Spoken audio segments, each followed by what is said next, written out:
Hey guys, welcome to Free Our Consciousness. Thanks so much for tuning in. I hope you're well, I hope you're good. Wishing you all of the love and abundance. Let's take a breath. Enjoy the Ecuadorian Andes. I enjoy the beautiful view. And bear with me, I'm a little bit dizzy. I've hiked a lot in the last couple of hours, but thought I would do a video. I've been meaning to do this video for a while about travel burnout, and I've not wanted to do it because I've not wanted to admit to myself my reality. I've not wanted to be honest with myself, and so I haven't done this video because I don't want this to be true. I don't want kind of the end of my travels to be true, but it's been a couple of weeks now. It's like that this idea has kind of been staying with me. So here's the video and I'll discuss it and what's going on. I've been a nomad for nearly a year actually, and I've been to many places. I've experienced so many things, and I saved and worked hard for a long time to make the dream happen, to make this dream happen. And so for me I thought I was going to be doing this for a few years. I mean, I might, but I don't know right now. I don't know what the future looks like. And that's both exciting and terrifying. But yeah, I thought I was going to be doing this for a few years. So to even admit that after 9-10 months, like I might not be doing much travel anymore, being a nomad anymore, and actually settling in one place, it just seems crazy. And it's almost like ungrateful and like a bit of a first world problem to be complaining of, to experience travel burnout, and you know, and not be able to travel, like not be able to like energetically be able to do this anymore. But the thing is, it's tiring.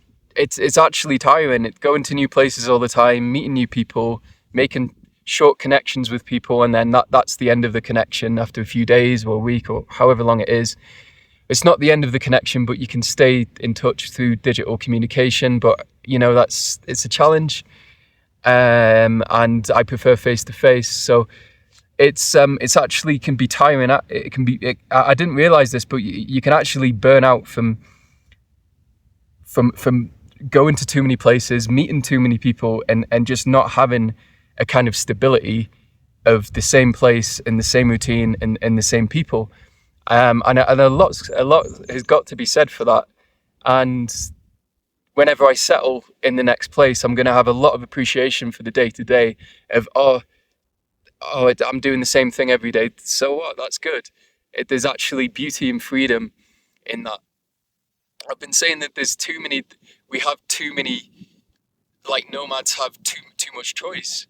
And actually anyone in the West really can do what I'm doing. This hasn't been that difficult to achieve, and I meet plenty of people who are doing this, and nomads have a freedom of choice, but I say people who don't do this actually have freedom from too many choices. So it's the paradox of choice. Like having too many choices paralyzes us and think, well, where to go next, what to do next, like, but actually just, you know, living being in a routine is freedom in itself. And I think that's what my body's crying out for at the minute. Just a bit of normality, same people, same place, you know, these things, because yeah, it's just energy wise, it's just very hard to keep doing this. And on my travels, I've stayed in empty hostels. I go to a hostel hoping to socialize and no one's there. That's not fun. I might be at a hostel and it's couples. I might be at a hostel and it's families and groups, and it's not very social. And that can honestly, the loneliness when you're surrounded by people at a hostel and you feel lonely because they're all in their own groups. That's just that's really disheartening. You know, it's not fun.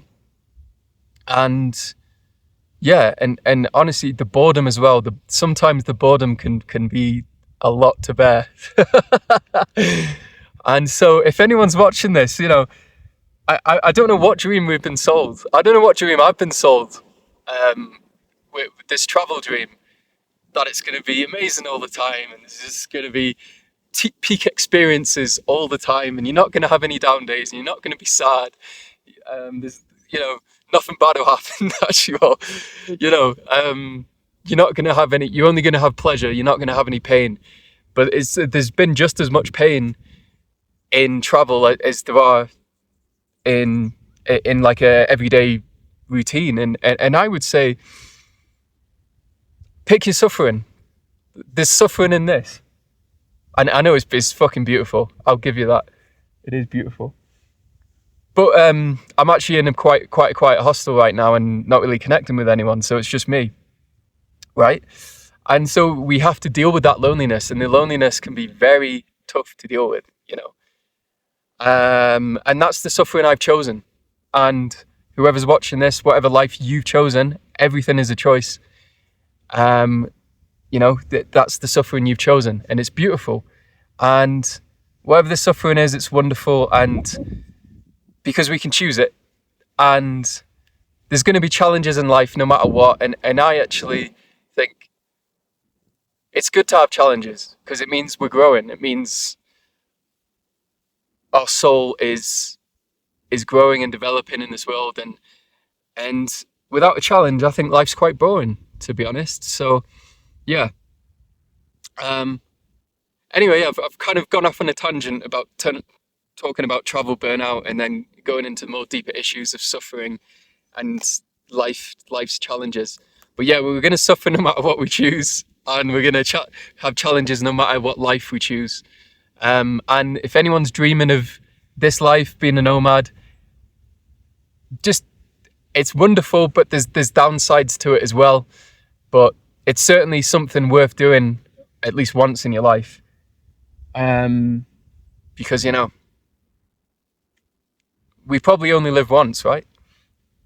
Who knows what the truth is? But yeah, I think that's all I want to talk about today. But yeah, just, I don't know what dream we've been sold, but it's not as pleasurable, as wonderful as maybe Instagram shows us, right? We just get the highlights reel, but actually there's some real tough times in travel and being a nomad, and in whatever life anyone chooses, you know. So just a realistic hat with this video. I hope you've enjoyed it. Comment below if you want to travel. Comment below if you want any advice. Comment below if you've experienced travel burnout. I'll finish on this. I've talked to a few people who, after 9 months, have stopped traveling. So there seems to be something about the 9-month mark where your body's just like, that's it. And you have a choice to keep traveling or to not keep traveling. Yeah, there seems to be a plateau after 9 months of maybe our bodies hit the capacity for how much travel we can do, or how much people connections we can allow in. I don't know. I'm sure there's some science behind it. Anyway, yeah, comment if anyone's experienced travel burnout, what your opinions are. Yeah, much love. Hope you've enjoyed this. All of the love and abundance to you.